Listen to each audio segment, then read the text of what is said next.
पक्षासाठी मतदान नेमकं पार पडतंय नाही आज तुम्ही काय नेमकी भूमिका राहणार आहे आपल्या निवडणुकी संदर्भातली?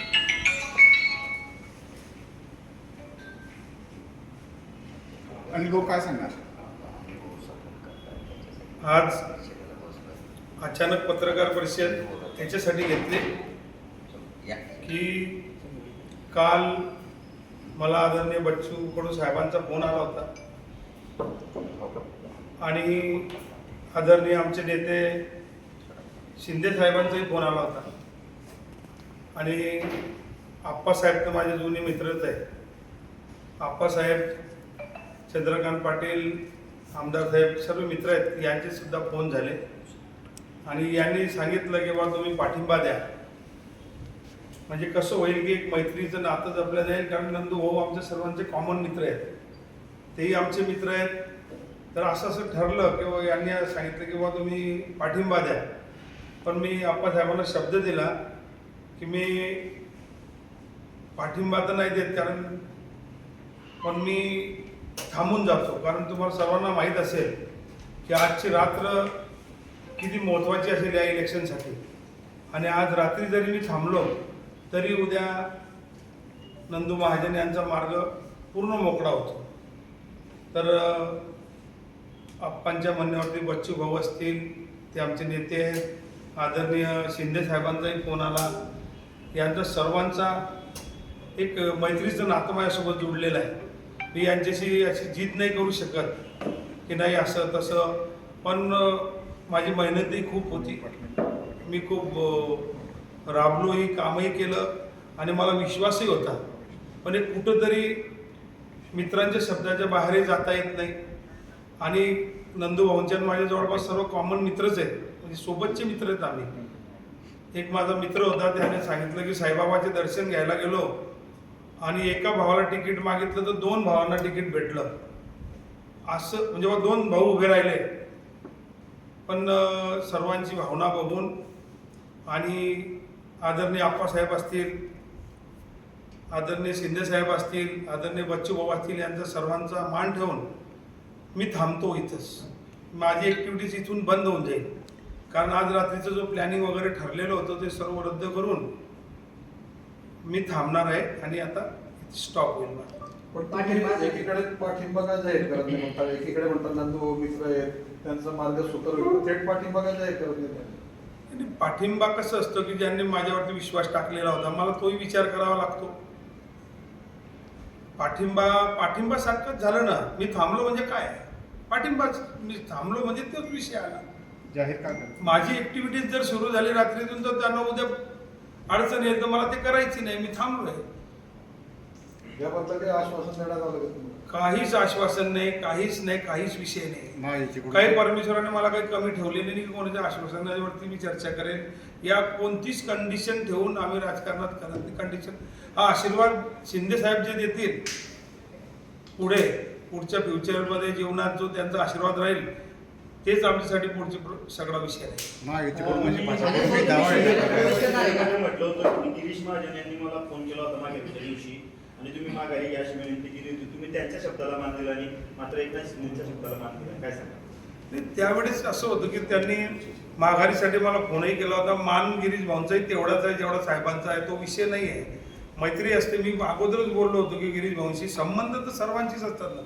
पार्टी जेव्हा आपण आता 30-35 वर्ष झाले आम्ही राजकारणात आहे, तर मैत्रीचे संबंध सर्वांसोबत आहे. गिरीश भाऊंसोबतही आहे. आता शिंदे साहेबांचा आशीर्वादाची मला गरज आहे, कारण मी प्रवेश करणार होतो. आप्पा साहेबांना माहिती आहे प्रवेश माझा 21 तारखेला होताच. मग आता शिंदे साहेबांचा फोन आल्यानंतर काय विषय उरतो आमचा? त्यांचा आशीर्वाद भेटल्यानंतर त्यांचा आशीर्वाद म्हणजे सर्व काही आमच्यासाठी. प्रवेश होणार आहे शिवसेनेत? प्रवेश तर शिंदे साहेब जेव्हा आप्पासाहेब ठरवतील तेव्हा प्रवेश होईल. आणि मग ज्यावेळेस ही निवडणूक जाहीर झाली, ठाकरे गटाकडून शरद तायडेंना उमेदवारी देण्यात आली, पण राजकीय जाणकारांचा असा अंदाज होता की ही लढाई नंदकिशोर महाजन वर्सेस अनिल चौधरी अशीच होईल, कारण ट्विस्ट आलेला होता मोठा. आणि आता ऐन एक दिवस मतदानाला उरलेला असताना एवढा मोठा जर ट्विस्ट या निवडणुकीमध्ये निर्माण झाला असेल तर कुठेतरी तुमच्यावर दबाव होता का? नाही, दबावाचा तर विषयच नाही आहे. मैत्रीचा विषय असतो. मैत्रीमध्ये दबाव वगैरे असं काही नसतो. जेव्हा मित्र 4 असतात आणि या जे माझे मित्र आहेत यांनी सर्वांनी मैत्रीचा आजची वेळ नंदूभाऊंच्या पारड्यामध्ये टाकली आणि त्यांनी सांगितलं की यावेळेस आपण नंदूभाऊला मदत करू आणि पुढच्या वेळेसही जर का वेळ आली तर तुम्हाला वेळ आहे अजून, यावेळेस नंदूभाऊंसाठी तुम्ही थांबून जा. आणि मी थांबलो. पण एक ज्यावेळेस तुम्ही उमेदवारी दाखल केली होती तुमच्या वक्तव्याची देखील चर्चा होती की भुसावळचे चौधरी बंधू जे आहेत ते लढाऊ आहेत, एकदा पुढे पाऊल टाकल्यानंतर मागे घेत नाही आणि परत हा ट्विस्ट आलेला मोठा आहे. लढाऊ आहेच ना, लढतोच आहे ना आम्ही. 35-40 वर्षापासून संघर्ष करतोय आम्ही. जेल काय भोगलं, आम्हाला त्रास काय झाला, सर्व बघितलंय आम्ही या 35-40 वर्षात. पण कुठं विषय असा असतो की कुठं थांबावं लागतं, आता कुठं तह करावा लागतं असं असतं. तर तसा प्रकार आहे की आम्ही थांबलोय.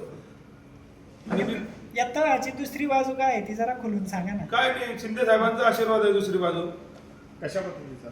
कशा पद्धतीचा मोठ्यांचा आशीर्वाद काही पद्धत थोडी असते. त्याच्या डोक्यावर हात ठेवला म्हणजे झालं आमचं.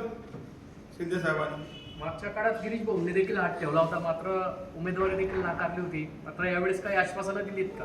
गिरीश भाऊने हात ठेवलाच नाही माझ्या डोक्यावरती. गिरीश भाऊ नुसतं असं दाखवला की अरे काळजी नको करू बस, पण हात ठेवलेला नाही. पण मग हीच वेळ होती गिरीश भाऊंना दाखवून देण्याची. नाही, गिरीश भाऊला मी दाखवून देऊ शकत नाही. ते माझे मोठे भाऊ आहे. गिरीश भाऊंना दाखवून देण्याची भाषा माझ्या तोंडात येऊ शकत नाही, कारण त्यांच्यासोबत वेळ गेलेली आहे आणि आपण इतक्या खालच्या थराचे विचाराचे लोक नाही आहेत की वेगळ्या पद्धतीने गिरीश भाऊंसंदर्भात बोलू. गिरीश भाऊंचा आदर आहे मनात आणि आयुष्यभर राहील, जसं बच्चू भाऊंचा आहे. आणि शिंदे साहेबांचा तर विषयच नाही. आता त्यांचा आशीर्वाद भेटला. एकीकडे म्हणतात मोठे भाऊ आहे, दुसरीकडे म्हणतात त्यांनी आशीर्वाद दिलाच नाही मला. आता दिला नाही तो त्यांचा विषय आहे ना. त्यांनी द्यायला पाहिजे होता गिरीश भाऊने मला आशीर्वाद. आतापर्यंत मी आमदार असतो, त्यांचा आशीर्वाद भेटला.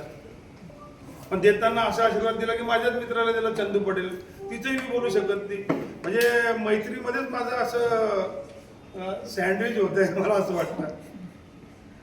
आपण आपण काय सांगणार या ठिकाणी? आपण अनिल चौधरीची माघार घेण्यामध्ये या ठिकाणी यशस्वी ठरलेला आहात. आपल्या दोघांच्या मैत्रीचा यामुळे ही माघार होत असल्याचं सांगितलं जातं आहे. नेत्यांकडे देखील आपण या संदर्भात माहिती दिलेली आहे.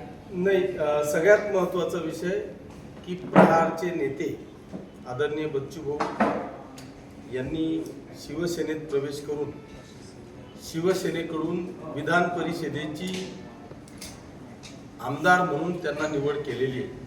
आणि मला वाटतं ते आता संपूर्ण विदर्भ हा त्यांच्या अंडर आहे. आणि मला कालच मला वाटतं बच्चू भाऊंचा अनिल भाऊंना फोन आला आणि त्यांनी अनिल भाऊंशी बोलल्यानंतर कालच मला फोन केला. परंतु मी काल मुंबईत असल्यामुळे मी इथे येऊ शकलो नाही. मी आज सकाळी आलो आणि उद्याची तयारी चालली होती, त्याच्यामुळे मी इथे येणं लेट झालं. पण मला बच्चू भाऊंनी सांगितलं की माझं अनिल भाऊंशी बोलणं झालेलं आहे, तुम्ही जळगावला जा आणि अनिल भाऊंसमवेत तुम्ही थांबा, कारण महाराष्ट्रामध्ये शिवसेना आणि भारतीय जनता पक्ष, राष्ट्रवादी, RPIची युती आहे. त्या युतीमध्ये आपल्यामुळे, कारण एकटे अनिल भाऊ असते आणि आपण जर काही केलं नसतं तर मग गोष्ट वेगळी होती.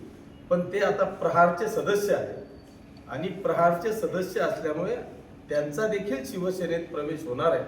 त्याच्यामुळे उद्या असं ट्विस्ट होऊ नये याच्याकरता तुम्ही स्वतः जाऊन अनिल भाऊंची माघार किंवा त्यांना आपण थांबवलं पाहिजे. एक चांगला संदेश महाराष्ट्रामध्ये गेला पाहिजे या उद्देशाने मी आदरणीय बच्चू भाऊ कडू यांच्या आदेशाने आज या ठिकाणी येऊन अनिल भाऊंना विनंती केली की आपण थांबलं पाहिजे. त्यांनी त्या विनंतीचा मान राखत बच्चू भाऊंचा आणि एकनाथजी शिंदे साहेबांच्या आदेशाने किंवा त्यांच्या विनंतीवरून आजची ही उमेदवारी त्यांनी या ठिकाणी थांबवलेली आहे. मी त्यांचं मनापासून अभिनंदन